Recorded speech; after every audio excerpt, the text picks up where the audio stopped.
Terus ada beberapa ajaran tasawuf yang terkenal dari Imam Junaid.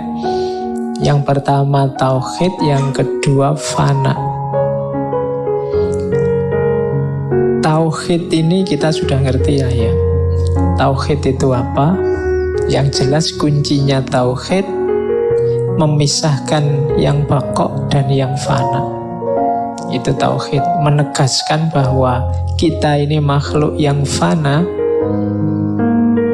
yang segalanya ditentukan oleh Allah yang esa, yang bakok. Nah, Imam Junaid kalau dalam tauhid lebih suka mengambil definisi negatif. Laisa kamislihi syai'un. Allah itu apa? Beliau mengutip kalimatnya Abu Bakar, Maha Suci Allah, zat yang tidak menjadikan jalan untuk mengenalnya, melainkan ketidakmampuan mengenalnya. Maksudnya apa? Cara kita untuk mengenal Allah adalah dengan cara mengakui bahwa kita tidak akan mampu mengenalnya.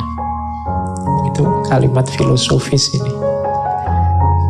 Jadi caramu untuk kenal Allah adalah dengan cara akuilah bahwa kamu sendiri tidak akan mampu dengan kemampuanmu untuk mengenal Allah. Kenapa? Karena Allah itu laisa kamislihi syai'un. Tidak bisa ada imbangannya apapun, termasuk konsepmu, termasuk gambaranmu, termasuk imajinasimu. Jadi makanya kalimat tauhid itu diawali la ilaha. Semuanya harus dinafikan kecuali Dia. Berarti termasuk pikiranmu, gagasanmu, bayanganmu tentang Allah, nafikan semua. Pokoknya hanya Allah yang ada, yang itu tidak terjangkau olehmu. Gaya semacam ini kalau dalam studi agama disebut teologi negatif.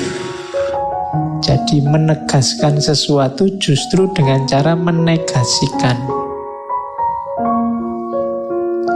Oke. Itu kayak kamu ditanya, cirinya temanku itu yang kayak gimana sih? Oh, kalau teman yang itu, pokoknya bayangkan yang tidak ganteng berarti dia. Itu kan dari mendefinisikan sesuatu dari negasinya. Pokoknya orang yang tidak ramah, bayangannya semacam itulah. Jadi memahami sesuatu dari negasinya. Nah, memahami Allah justru dari negasi total apapun. Semuanya ditidakkan. Nah, itulah baru kita kenal Allah. Jadi Maha Suci zat yang menjadikan jalan bagi makhluknya untuk mengenalnya melalui ketidakmampuan mengenalnya.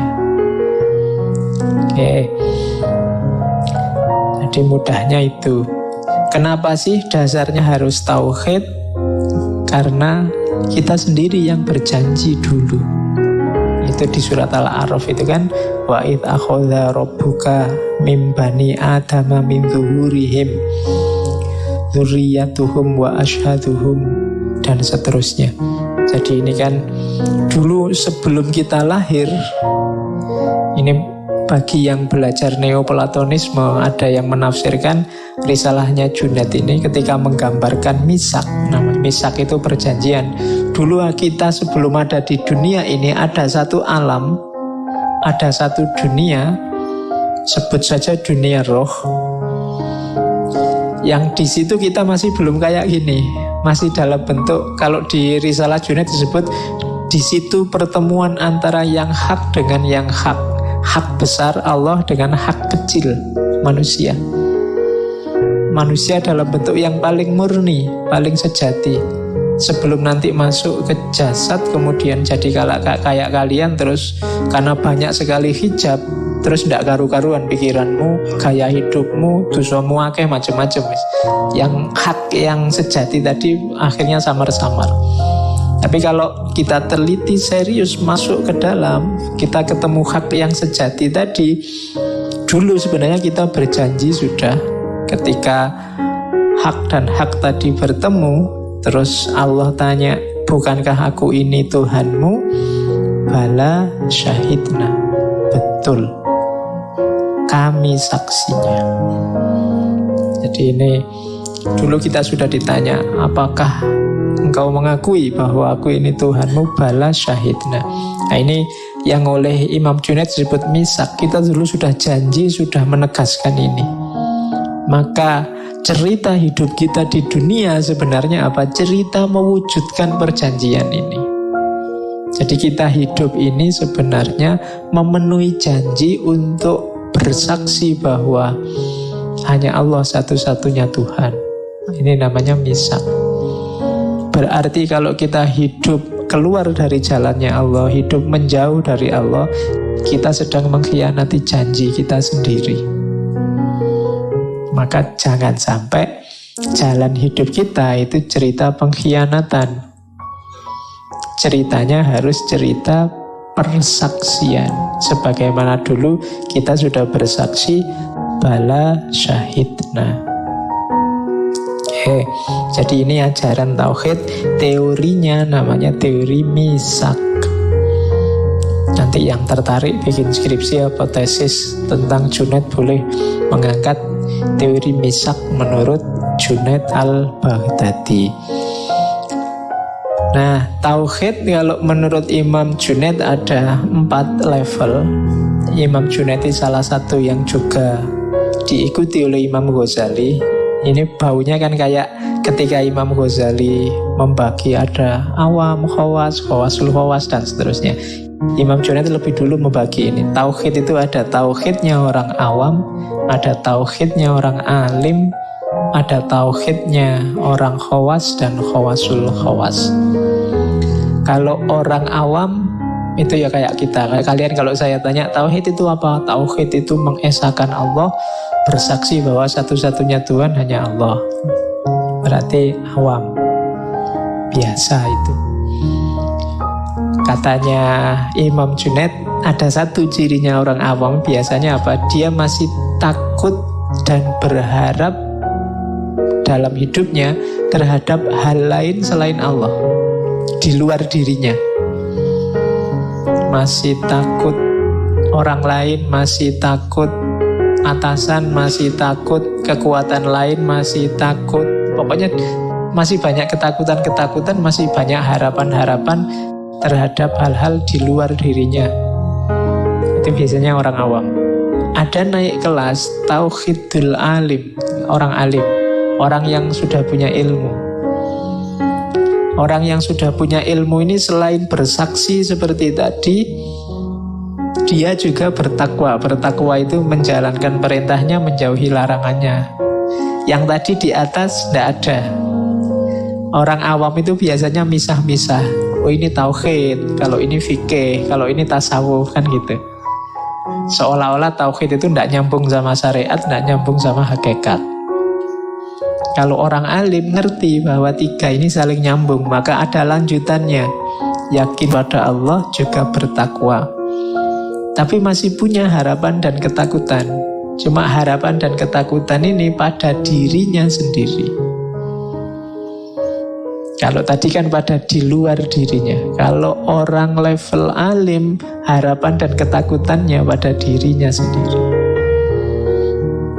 Nah, jadi munculnya dari dalam. Kuatir ini, kuatir itu, kuatir keliru, kuatir salah. Pingin aku jadi ini, pingin aku jadi itu kan ada di dalam semua. Kalau tadi harapan dan ketakutannya di luar. Kalau orang awam pingin dibantu orang lain, pingin dekat sama orang itu biar dapat bantuan, pingin takut sama atasan karena dia yang gaji kita, terus ketakutannya di luar. Tapi kalau orang alim biasanya ketakutannya dari dalam. Orang pinter itu kan biasanya sibuk skarpe dewe, sumpek karena pikirannya sendiri. Itu alim. Mau apa saja mikir. Mau minum ini, kira-kira pantas enggak ya lagi ngomong gini minum. Pikirannya macam-macam. Nah, itu alim. Kalau orang awam pengen minum ya minum aja, pengen ke belakang ya ke belakang aja. Nggak pakai macam-macam, tapi pertimbangannya banyak kalau alim itu. Nah, sekarang jadi awam aja.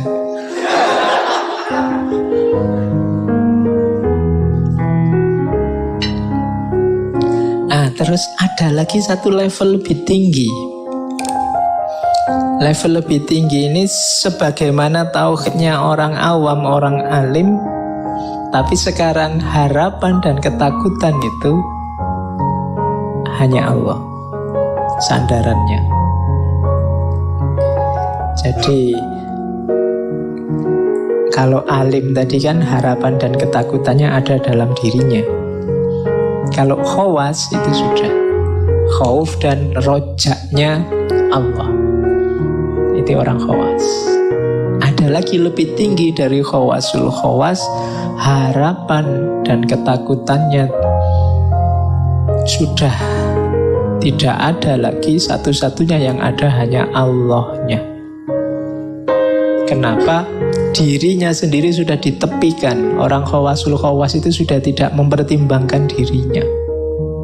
Yang ada hanya Allah. Makanya sufi itu dikatakan bahwa kalau dia berjalan, Allah yang jadi kakinya. Kalau dia bicara, Allah yang jadi mulutnya. Kalau dia melihat, Allah yang jadi matanya. Nah, ini menunjukkan bahwa posisi dia sekarang digantikan oleh Allah. Hasrat duniawi, ambisi duniawi disisihkan. Kemanusiaan dan macam-macam ditaruh di pinggir.